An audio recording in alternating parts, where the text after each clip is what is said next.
أعوذ بالله من الشيطان الرجيم بسم الله الرحمن الرحيم الله نور السماوات والأرض مثل نوره كمشكاة فيها مصباح المصباح في زجاجة الزجاجة كأنها كوكب دري يوقد من شجرة مباركة মুসলমান ধর্মমতে তকদিরের ভালোমন্দ উপর আল্লাহর উপর নির্ভর করে। আজকে আমরা এমন দুইজন মানুষের সাথে কথা বলবো, পিতা এবং সন্তান, যে সন্তানটি বিস্ময় বালক হিসেবে আপনাদের কাছে অবহিত করতে পারি। কেননা তার জন্মের সময়, মাতৃগর্ভকালীন থাকার সময়ে সেই বালককে ডাক্তারটা বলেছিল তাকে তাতে জন্ম না দেওয়াই ভালো। কিন্তু তার গর্বিত পিতা বলেছেন আমরা ধর্মে বিশ্বাস করি, আল্লাহ রব্বুল আলামিন আমাদেরকে যা দেয় তাতেই আমরা খুশি। তারপরে সেই এবং তিনি সে সময় ওয়াদা করেছিলেন যদি আল্লাহ আমাদের পুত্র সন্তান দেন তাহলে তাকে আমরা আল্লাহর রাস্তায় দিয়ে দিব। তারই প্রেক্ষিতে আজকে আমরা কথা বলবো হাফিজ আহমদের সাথে এবং তার গর্বিত পিতার সাথে। হাফিজ আহমদ 10 বছর বয়সে কোরআনে হাফিজ হয়েছেন, যা তার পিতামাতার জন্য গর্বের। হাফিজ আহমদ বলেছে সে বড় হয়ে একজন দিনের বিশিষ্ট আলিম হতে চায়।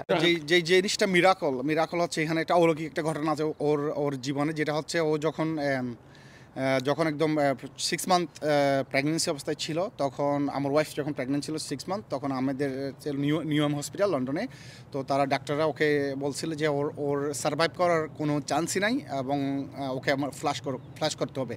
তো আমরা বললাম যে না, আমরা তো আসলে at the end of the day আমরা মুসলিম, আমরা এই কাজটা করতে পারি না, যেহেতু 6 মান্থ ওল্ড, তার হাত পা এবং তার সব কিছু আমরা we can really watch on the 3D। So আমরা দেখার পরে আমরা বললাম যে না, আমরা তো এটা করতে পারবো না। ওরা বলছিল যে ওর মধ্যে ডাউন সিনড্রোম আসছিল, ওর যে ব্রেনে 2টা সেল আছে ডাউন সিনড্রোম লিকুমিয়া 30 নামে একটা ডাউন সিনড্রোম দিয়েছিল, যেটা হচ্ছে মিলিয়ন, মানে প্রতি 10 লাখে একটা পাওয়া যায় ইউকেতে, it's is very rare case. তো ওরা বলছিল যে প্রতি 10 লাখের মধ্যে একটা কেস এরকম হয়, আমাদের এটা সাধারণত হয় না, তো বেস্ট হবে তোমরা এই বাচ্চাটাকে তোমরা করো, অ্যাবর্শন করে ফেলো। তো আমি এবং আমার ওয়াইফ ডিসিশন নিয়েছি যে whatever comes we are ইনশাল্লাহ we will be ready for it.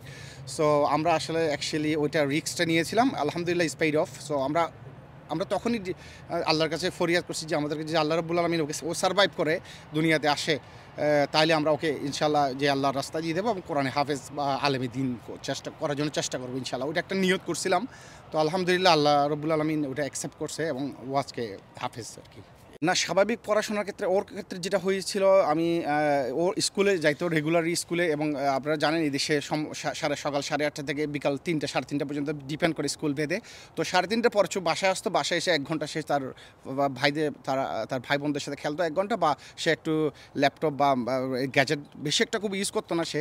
But এটাই হচ্ছে মেন ইম্পর্টেন্ট। আসলে একটা বাচ্চাকে হাফিজ করার পেছনে যেটা ইম্পর্টেন্ট ওটা হচ্ছে ওর থেকে গ্যাজেটটা একটু ওর থেকে দূরে রাখতে হবে। ল্যাপটপ, আইপ্যাড, আইফোন, এগুলো স্মার্টফোন, এগুলো যদি একটু দূরে রাখা যায় তাহলে হাফেজটা ইজি। তবে এগুলা নিয়েও অনেকে হাফেজ হচ্ছে। তবে ওর ক্ষেত্রে যেটা হয়তো ও স্কুল থেকে আসার পরে 1 ঘন্টা খেলার পরে ও নিজ থেকেই 2 ঘন্টা নিজে প্র্যাকটিস করতো, আর 1 ঘন্টা 1-to-1 ইজিপ্টে অনলাইনে পড়তো, এভরিডে 3 আওয়ার্স। তো এটার ক্ষেত্রে মানে ট্র্যাডিশনাল পড়াশোনার কোনো ক্ষতি হয় না, নট এট অল। ট্র্যাডিশনাল পড়াশোনার ক্ষেত্রে তার কোনো ক্ষতি হয় না। সে স্কুলে আলহামদুলিল্লাহ ভালোই করতেছে আলহামদুলিল্লাহ। সে এখন class 6-এ। So first of all I thank Allah for giving me the knowledge for me to finish the Quran. Second of all, I give thanks to my parents and my ustad for helping me to finish. And also thirdly, I come back from school and also I read 3 hours, 2 hours by myself and 1 hour with my ustad. Sorry, how many years?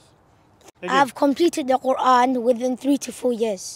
So what is your future plan? What you want to be in future? An alim.